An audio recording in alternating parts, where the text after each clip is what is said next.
Abogado Daniel Manríquez. ¿Cómo estás, Daniel? Bienvenido. Hola Matías, muy buenos días. ¿Todo bien? ¿Y tú cómo estás? Bien, también. Aquí estamos junto a Tania, ansiosos de saber cómo poder ayudar un poco a la gente en la casa que quizás está ahí aproblemada con tanta deuda. ¿Escuchaste el titular? Claro que ¿Es sí. así? Sí, la verdad es que en Chile hay muchas personas que hoy día se consideran que están en una situación de mora, es decir, impaga sus obligaciones crediticias, ya sea con los bancos, con retail, etcétera, y eso constituye un alto número de chilenos. Sin embargo, hoy día, ya, digamos el año 2021, en comparación con el año 2020, existen menos personas que se encuentran en esta situación. Increíblemente, la situación de los morosos en Chile, para septiembre del año 2019, por ejemplo, alcanzaban a 4.600.000 personas, y ya en septiembre del 2020 esto se redujo a 4.300.000 personas, es decir, 600.000 personas menos en un año. Y si lo vemos esto en un cuadro mes a mes, en junio del 2020 existían 4.900.000 personas deudoras, y en septiembre del 2020, o sea, un par de meses después, se redujo en 600.000 personas, 4.300.000. O sea, hubo una pequeña baja, pero sin embargo siguen habiendo muchas personas deudoras, Matías. Daniel, ¿a qué se debe esa pequeña baja? ¿Se dieron a conocer formas de salir de ahí, de esa deuda? ¿O bien se usaron estos alivios que tuvimos durante el año pasado, tal como supimos del 10%, el primero y el segundo? Claro, mira, es difícil saberlo a ciencia cierta, con exactitud a qué se debe, pero esto vino de la mano, justo vino acompañado con el retiro del 10% de la AFP, con el primer retiro del 10%. Claro. Entonces existe una altísima probabilidad de que las personas utilizaran este dinero justamente para poder hacerle frente a su situación de mora, es decir, del incumplimiento del pago de su obligación. Claro. Claro, como un alivio. Y así para eso se dijo que iba a ser también el retiro, para que la gente pudiera saldar sus deudas, pudiera pagar lo que tenía ahí aplazado después de tantos meses, quizás cesantes, quizás en casa. Así que qué bueno que la gente lo usó para eso, Daniel, en parte también. Sí, y yo creo que eso desmitificó un poco el hecho de lo que decían, de que el retiro del 10% se iba a utilizar solamente Claro. como para cosas como para diversión, para entretención, para Lujitos, comprarse claro. el televisor nuevo. Sí. Qué bueno que así fue. Bueno, justamente vamos a hablar de eso entonces, Daniel, y queremos saber cómo es el procedimiento desde cero cuando la gente dice, estoy endeudado, quiero salir de aquí, ¿qué puedo hacer? Bien. Matías, la verdad es que existen varias alternativas desde el punto de vista legal de lo que puede hacer una persona para poder enfrentar esta situación de deuda. Nosotros hablamos de deuda, la deuda que nos importa es la deuda morosa, porque todas las personas contraen deudas, ¿verdad? Claro. Uno, por ejemplo, cuando se compra un vehículo, cuando uno se va a comprar el autito, uno pide un préstamo. Pero esa deuda en sí mismo no es negativa, sino que es una deuda sana, en la medida que la persona pueda, su situación financiera le permita darle pago a esto.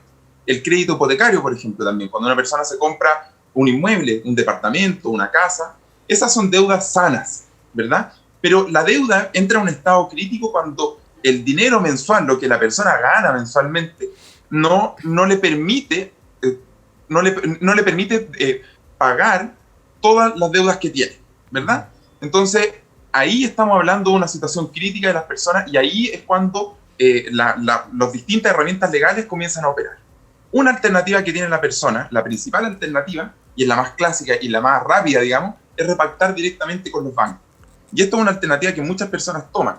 Sin embargo, muchas veces cuando las personas toman esta alternativa, utilizan esta herramienta de la repactación, es decir, ir al banco y decirle, mira, yo te estoy pagando 200.000 pesos mensuales, y la verdad es que hoy día, con todas las deudas que tengo que se me han acumulado y estoy, por ejemplo, sin trabajo, no puedo dar pago a esto. ¿Por qué no bajamos de 200, las 30 cuotas de 200, bajémoslas a un precio un poco más bajo, cosa que yo pueda enfrentar?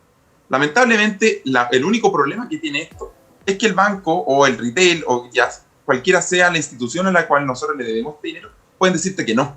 Pueden decirte, no, sabes que tú eres un cliente de alto riesgo, por lo tanto a mí como banco, como institución financiera, no me conviene rebajarte el monto de la deuda. Claro. Entonces, ahí, cuando yo dejo de pagar, empiezan la cobranza, la conocida cobranza. Y esta cobranza, por lo general, son llamados de teléfono a los teléfonos personales de las personas, a los celulares. También pueden enviarte correo electrónico, te mandan cartas, etc. Y una vez que pase esta etapa de la cobranza extrajudicial, se llama extrajudicial porque es una cobranza que no se hace en juicio. Luego de eso viene la cobranza en juicio. Y ahí es cuando se prende la luz roja, la alarma, ¿verdad? Acá hay algo que tenemos que hacer. Uh-huh. Y en el año 2014 salió una ley que se llama la Ley de Insolvencia y Reemprendimiento, que establece un procedimiento conocido como la liquidación voluntaria de personas y empresas deudoras. ¿Ya? Esta alternativa nace justamente con la finalidad de poder darle una solución a esta situación de insolvencia de las personas, esta situación de no poder hacer frente a sus deudas, como alternativa paralela a la opción de yo voy a cada juicio en que me están demandando y yo enfrento esas deudas judicialmente.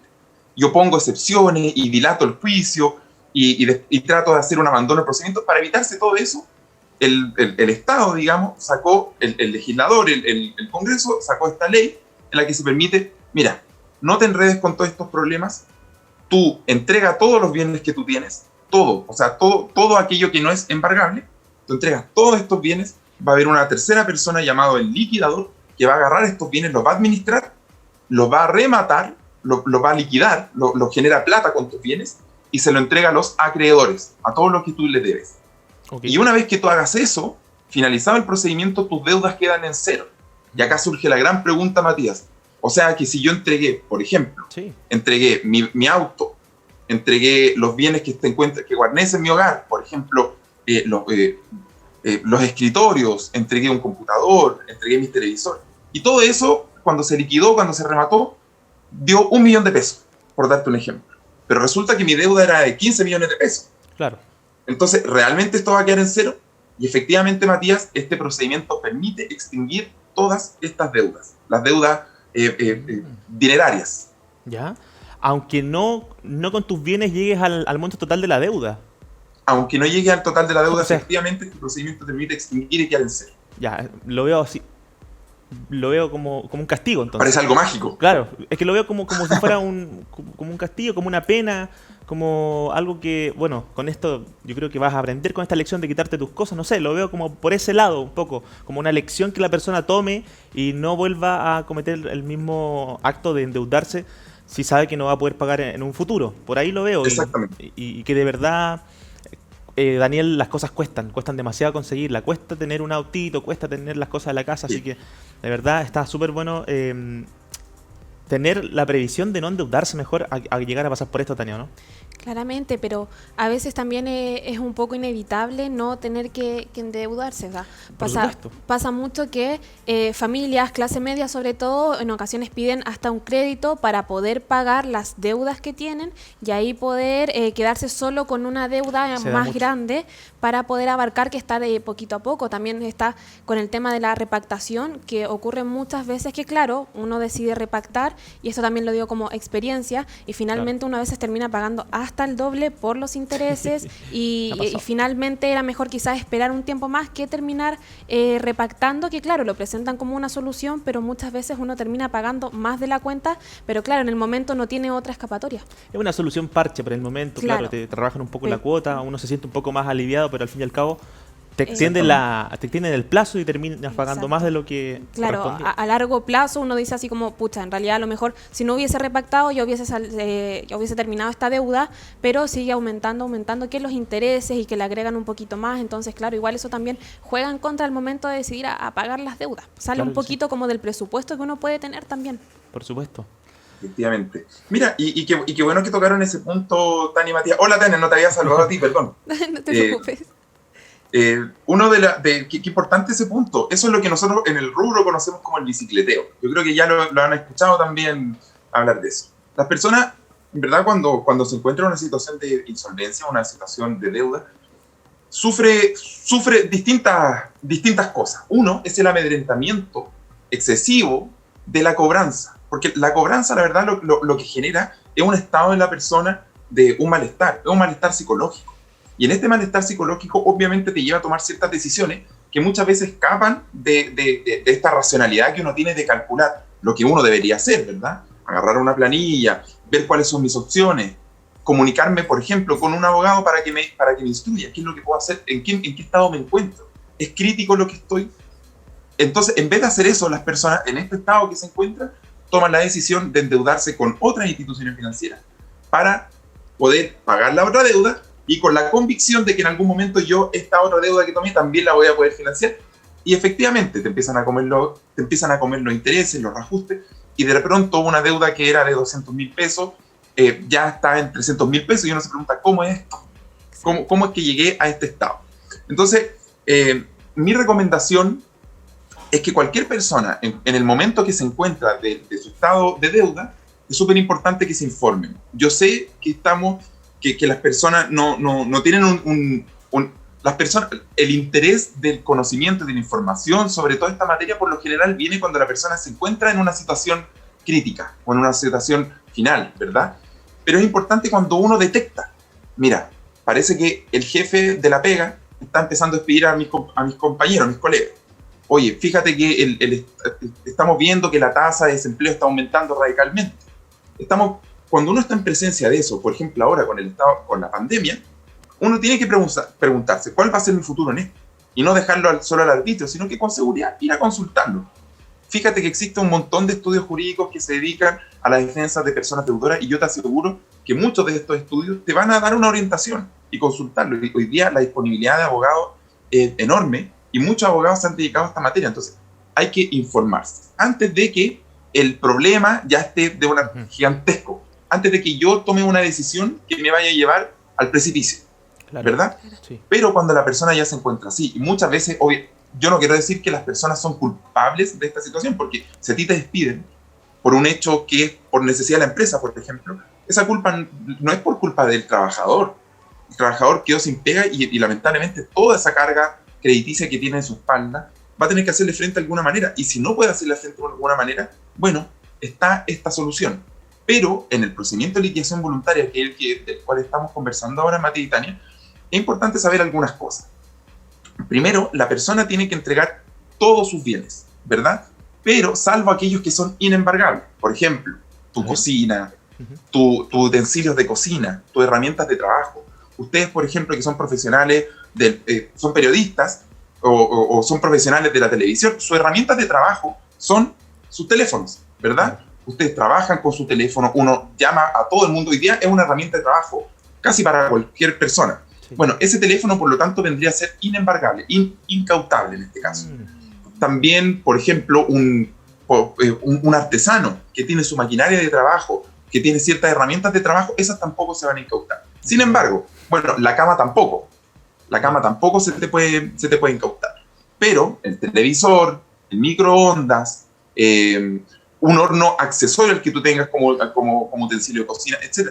Todas aquellas cosas sí se tienen que entregar. Y si la persona... Sí, dime, Matías.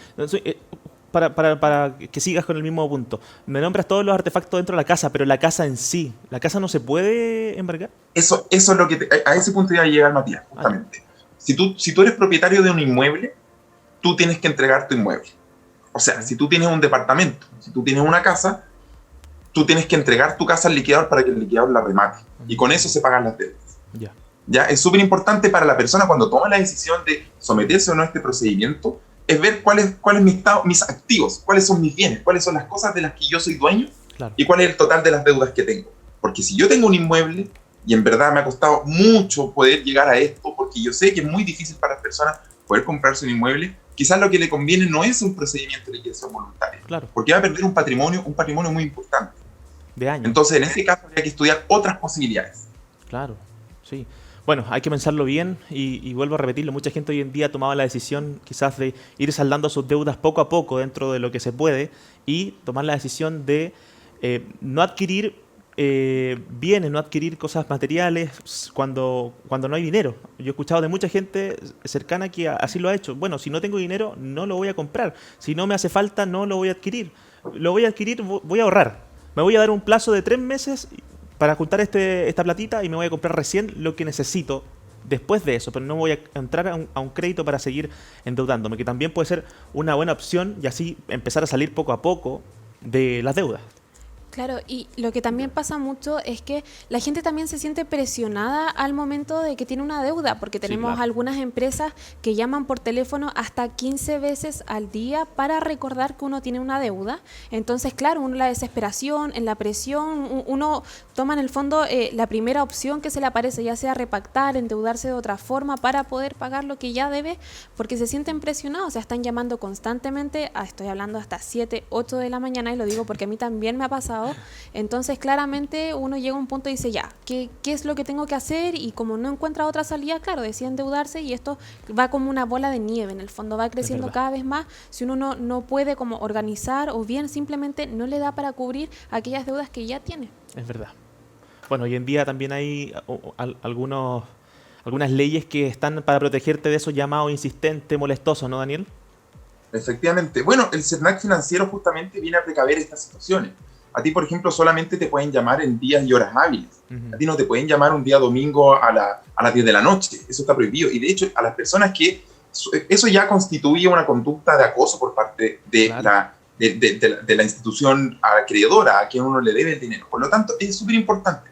Llamen al CERNAC financiero, pongan en conocimiento. Hay personas que cambian sus teléfonos por esta situación. Yo con esto no estoy haciendo un llamado a que hay que obviar sus obligaciones de las personas. Todo lo contrario, o sea, ojalá en la medida de lo posible uno poder hacerle frente a sus obligaciones. Pero cuando las conductas por parte del cobrador van en contra de lo que señala la ley, entonces en ese caso ya constituiría una cosa importante que se ponga en conocimiento del CERNAC financiero. Los medios están, hay que ingresar al sitio web de CERNAC, hay que llamar por teléfono y ahí mismo te van a estar dando las instrucciones de cómo proceder en estos casos. Pero mi llamado a las personas es que cuando te llega una carta de cobranza, por ejemplo, que te llega de repente con un timbre y dice cobranza extrajudicial, claro.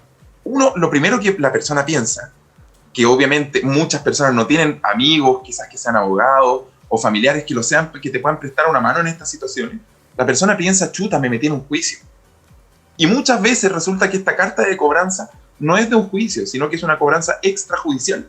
Porque tú sabes, Matías, Tania, que cuando la empresa, por ejemplo, el banco, la institución financiera, cuando quiere cobrar sus deudas, muchas veces no lo hace a través de ellos mismos.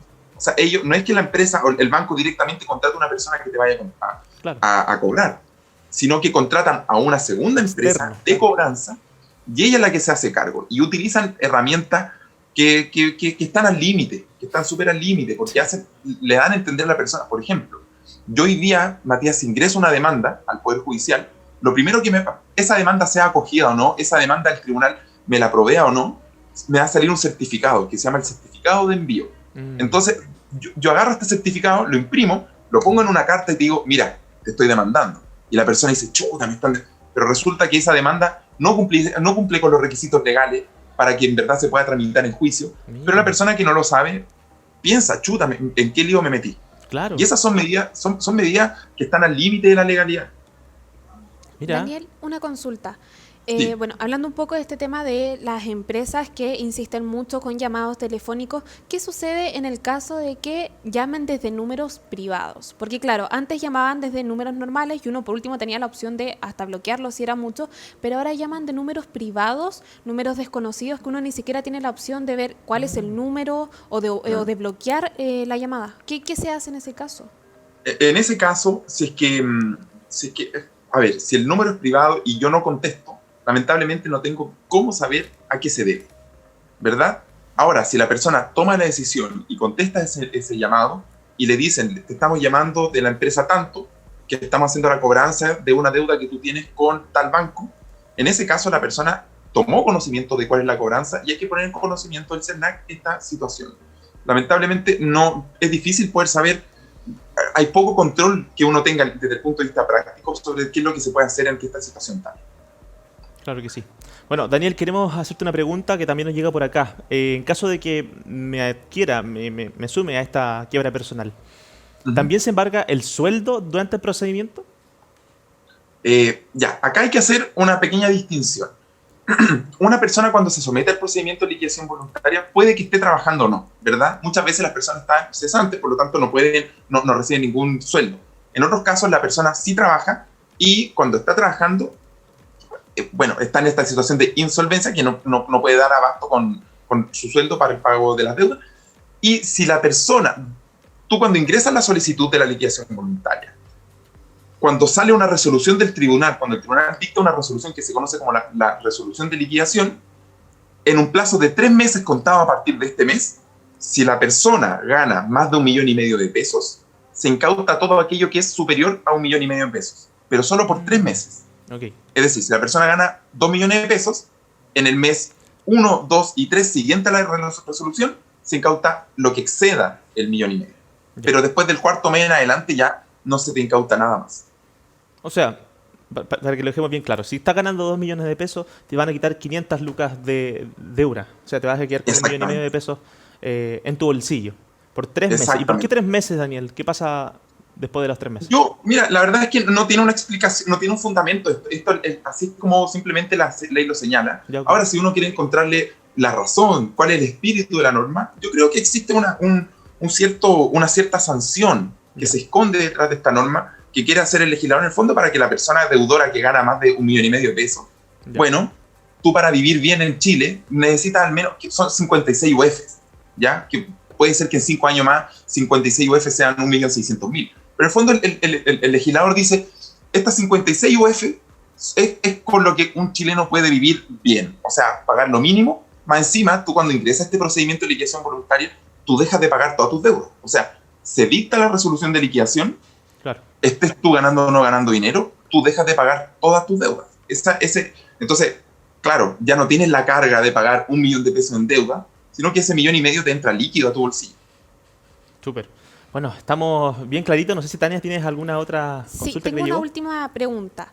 ¿Qué pasa, por ejemplo, en el caso de aquellas personas que trabajan como taxistas o colectiveros? ¿Qué ocurre? ¿Les pueden incautar el auto tomando en cuenta que igual es su herramienta de trabajo? Mira, esa situación yo creo que justamente vendría a ser una... A ver, legalmente la ley dice que la persona tiene que entregar sus vehículos, ¿verdad? Tiene que entregar todos sus bienes. Yo creo ahí, Tania, a mí en mi experiencia, digamos, de todas las veces que me ha tocado ver los procedimientos de liquidación, nunca me tocó este caso, pero yo creo que es sumamente discutible. Claro. Y esto serviría justamente para abrir una instancia dentro del procedimiento que se llama la resolución de controversias. Entonces, en la resolución de controversia, el juez será finalmente el que tome la decisión. Más encima, la resolución de esta resolución de controversia, la sentencia sobre esto, no es apelable. Por lo tanto, lo que diga el juez ahí va a ser lo que vale. A mí me da la impresión que el juez va a señalar que es muy probable que el auto tenga que embargarse. Ahora, esto es materia de discusión. Claro. Perfecto. Sí, porque entra ahí también lo legal, como dice Daniel, de que el auto se tiene que embargar, pero la persona vive gracias a ese trabajo, el sustento diario lo consigue ahí, entonces es totalmente discutible y ahí tiene que tener un buen abogado para que pueda también, claro, llevarle a cabo su defensa. Sí, es totalmente respetable que la persona quiera seguir trabajando y necesite seguir trabajando, así que ahí está. Exactamente.